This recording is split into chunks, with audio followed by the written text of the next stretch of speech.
It's going to be a movie review for 1981's The Hand, directed by Oliver Stone and written by Oliver Stone and Mark Brandel, starring Michael Caine.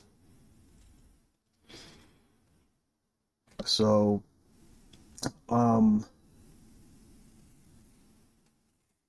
this is a kind of a forgotten movie. Excuse me. That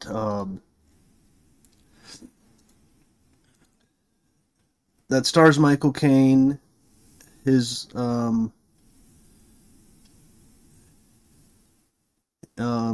his wife Andrea Marcovicci,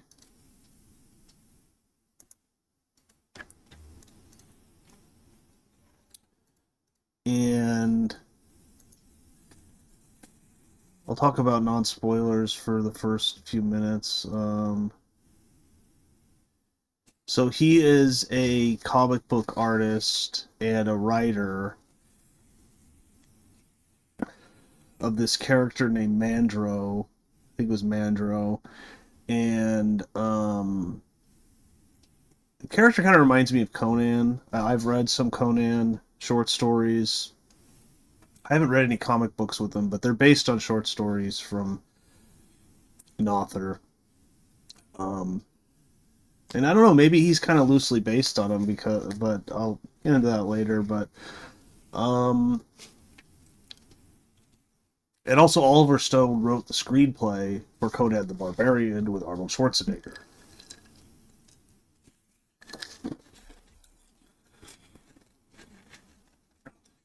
Which probably, when did that come out? Is that a few years after this?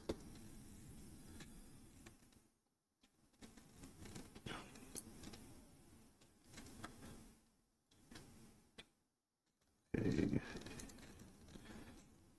He didn't direct that. That's John Milius.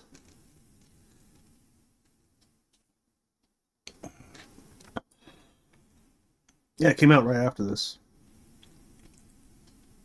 So I wouldn't be surprised if Mandro is basically Conan.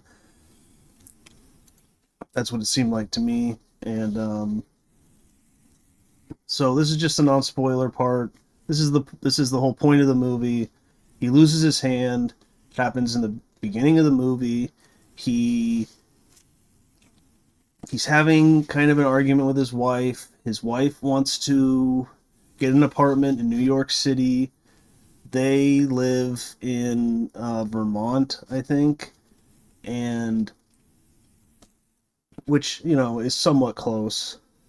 But he really likes Vermont. He likes living there. He says he. I don't know if he would. Well, he wasn't born there because obviously he's English, but they talk about New York City. You get the feeling he doesn't like the city. You get the feeling he's lived there before. He says he'll never spend another winter in New York City again. They have a daughter. She wants to move. She wants to get an apartment there and basically spend kind of some time alone. He doesn't like that. I mean, she's like, well, you could come on the weekends because she knows that she doesn't like New York City. She's like, you can come on the weekends. We already have a good school lined up for our daughter. You know, it'd be interesting for her to see New York City. Stuff like that. He really doesn't like it. He, you can get the feeling that the marriage isn't that stable. That she maybe doesn't like. I don't know. I mean, throughout the movie, you get the feeling she doesn't like him that much. But he's not that nice of a guy to her. Like he's a pretty good father, but he's not that nice of a guy. They're driving. She's driving. There's this car behind them that keeps honking, trying to pass, and they're in front of like a big truck or something. And so then she's like, "Okay, I'll pass." So then she tries to pass. His hands outside of the window, and another car goes in the other lane. that's coming, you know, at them. She can't get back in the lane she was just in. She swerves and brakes. She misses the car, but his arm hits the truck in front of them, knocks his hand off. This is also the hand that he uses to draw. And he can't really do it with the other hand. So,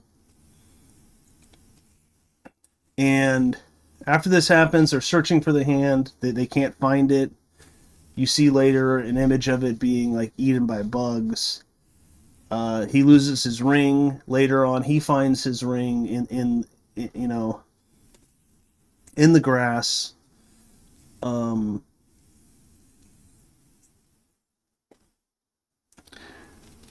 And basically this fuels anger in him. He's very angry. He can't do his job anymore. And resentment, and basically leads to different people being killed. And so I'm a huge fan of Michael Caine. I mean, isn't everyone? I've actually never met anyone that didn't like Michael Caine. You know, amazing actor. You know, career that goes back, you know, a long time. You know, Get Carter, the original Get Carter from '71, I believe. Good movie. I saw the remake once. I didn't really like it. I don't know. Maybe I'll revisit the remake. I know it has its fans. I mean, I love Stallone too, but anyways, that's a good movie. It's about, you know, gangsters in England. '71, I believe. And so if you're a Michael Caine fan, I check that movie out, definitely. It's one of his first big movies. He was in Alfie, I think, in the '60s. I haven't seen that one. They remade it with Jude Law. You know, amazing actor. He's been in tons of stuff.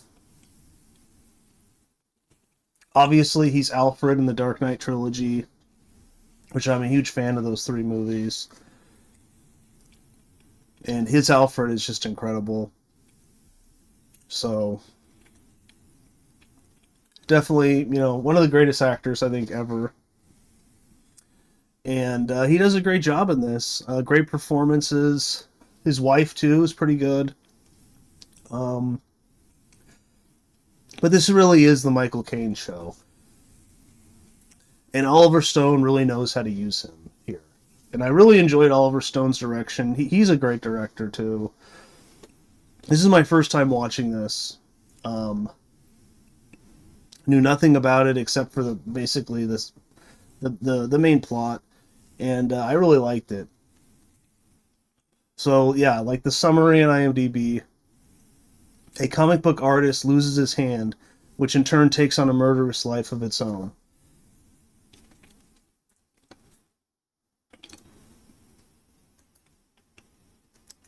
So yeah, um, this movie also has Bruce McGill, who I've always enjoyed as an actor. He's in Animal House. He's in Time Cop, Law Abiding Citizen, The Insider. That's right, he isn't The Insider. Lincoln. Really good actor.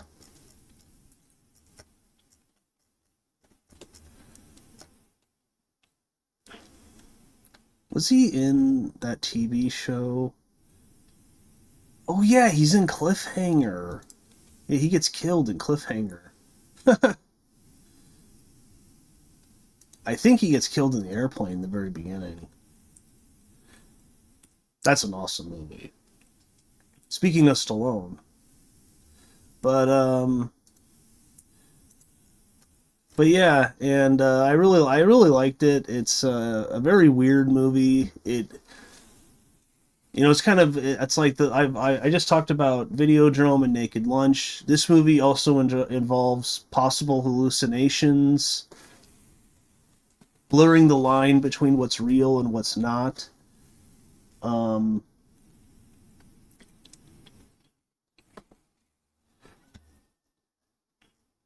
so yeah, if this sounds interesting to you, I would go check it out. It says it's a horror movie and a thriller. Yeah, I probably agree with that. It's kind of more of a thriller. Oliver Stone has a cameo in it as a bum, as a homeless man. I didn't even recognize him at first, but then I read that and I was like, oh, that is him.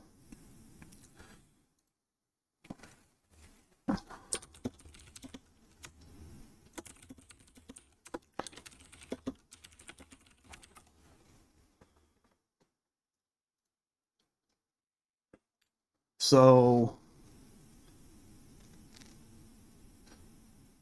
but yeah, I'll go into spoilers now. Oh, that's funny in the trivia. Sir Michael Caine, excuse me. Um, of course, he's been knighted. Said in a television interview that the only reason he did this movie was to earn enough money to put a down payment on a new garage he was building. That's funny. Man, didn't he say that kind of about Jaws 4 too? Isn't he? Isn't he in that? I think so. Like someone asked, like, well, like why did you do the movie? Because like it was getting terrible reviews, and that movie is terrible. And he's like, well, I haven't seen the movie, but I have seen the new house that it bought.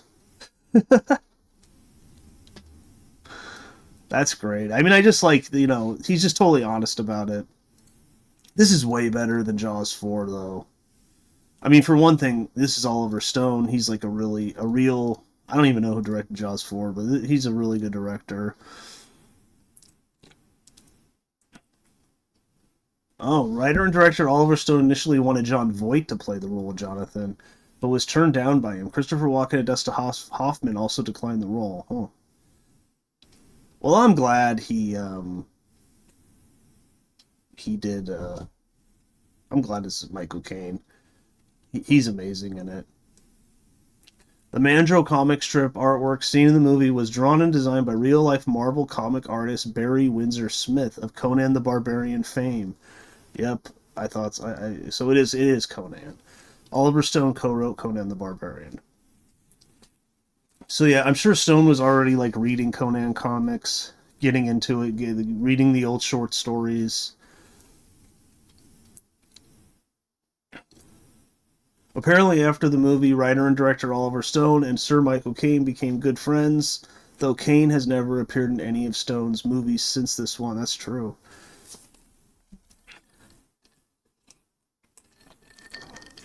One of Sir Michael Caine's notorious paycheck movies, along with Ashanti, 1977, The Swarm, 1978, Jaws the Revenge, 87, The Island, 1980, Blame It on Rio, 84, and Beyond the Poseidon Adventure, 1979.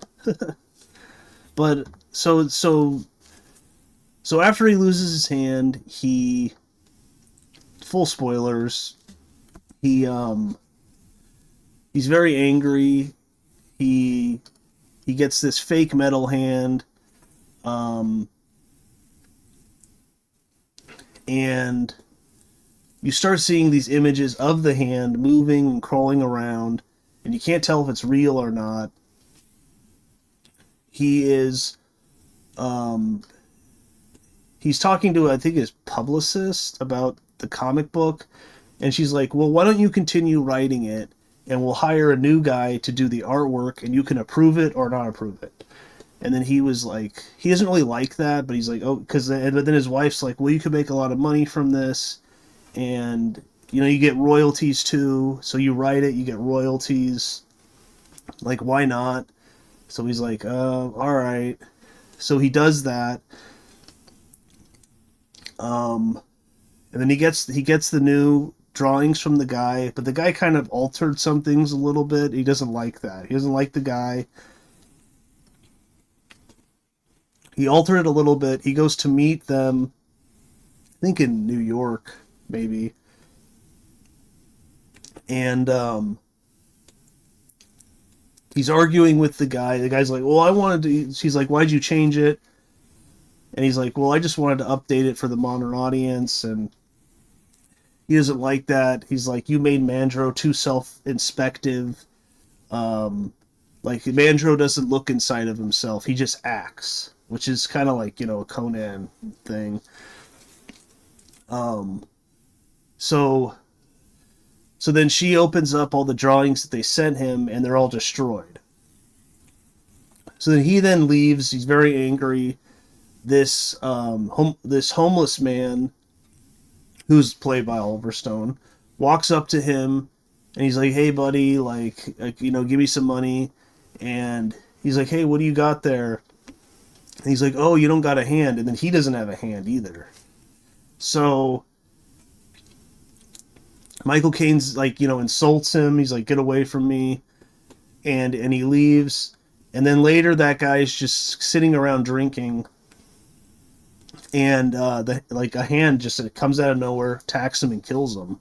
So you're like, is this real, or is this like in the guy's imagination? Well, you don't really know because you never see the homeless guy again. So so the deal with that artist is off. His publicist is done with him. So the comic book is over. He says he was offered a job in California to teach writing, I think at a community college. So he agrees to it. She's also in New York with this guy that's teaching her like yoga, I think. He's a vegan, and she's becoming a vegan, and I think the kid is too, and he doesn't like any of that. And her and this guy seem very close. He kind of suspects they're having a relationship. So he's very angry. He moves to California. It's kind of in the forest, in the redwoods. Kind of a cool house. It's kind of run down, but it's kind of a cool house. Kind of has like trees almost part of it. Um, so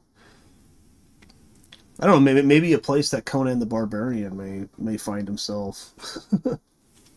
Um, but So he's there. He starts having a relationship with with a student, this younger woman, who shows up at his house,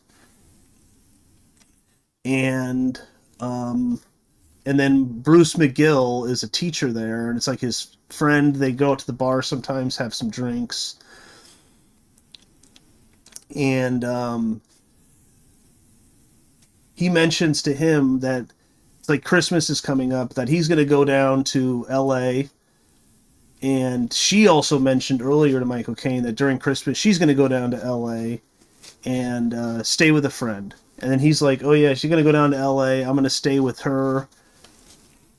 And he's sleeping with her, and he tells him this, and he's like, "Oh, who is this girl?" And he's like, "Oh, you know her. She's in your class." So he gets very angry.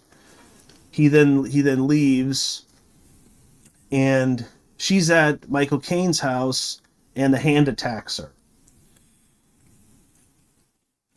And you're like, is he controlling this hand or what?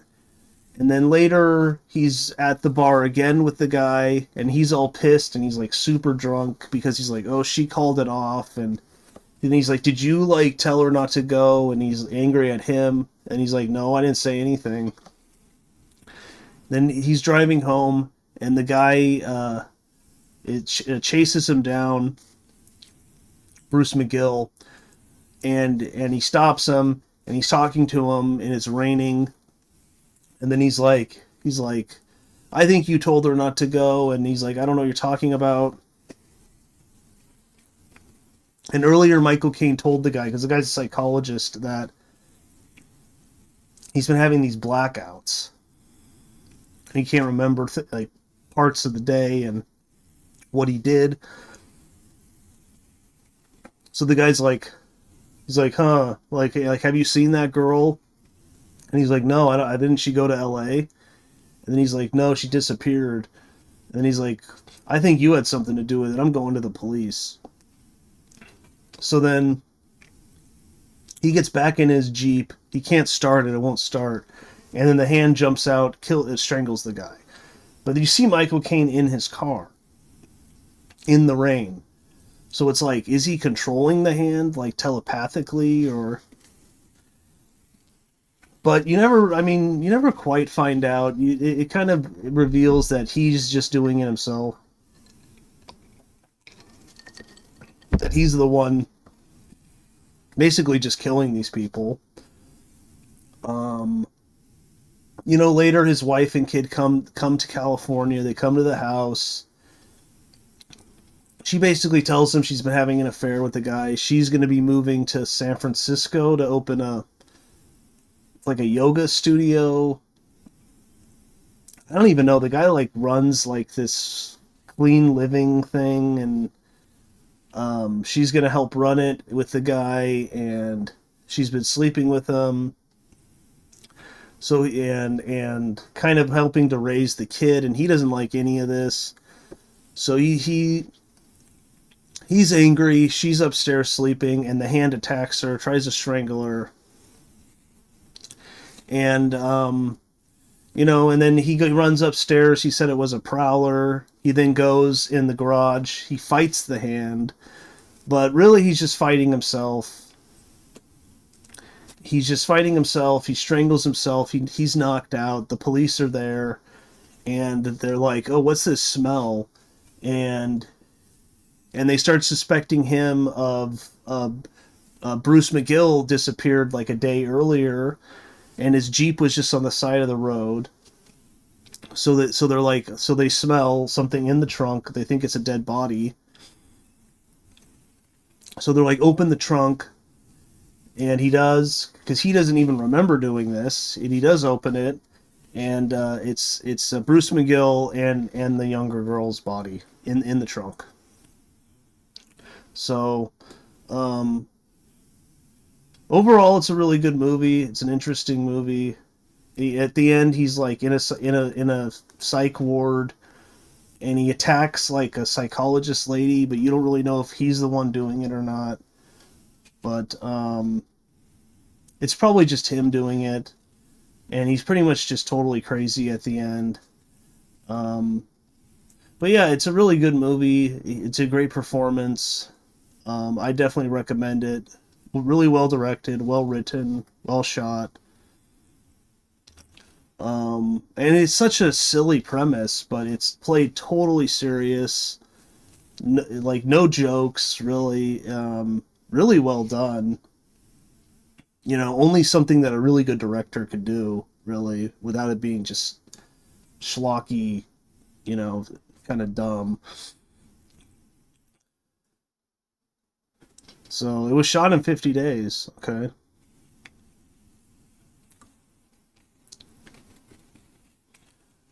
But yeah, that's about it. Check it out, especially if you're an Oliver Stone or Michael Caine fan. So that's about it. Don't forget to like, comment, subscribe, and that's it.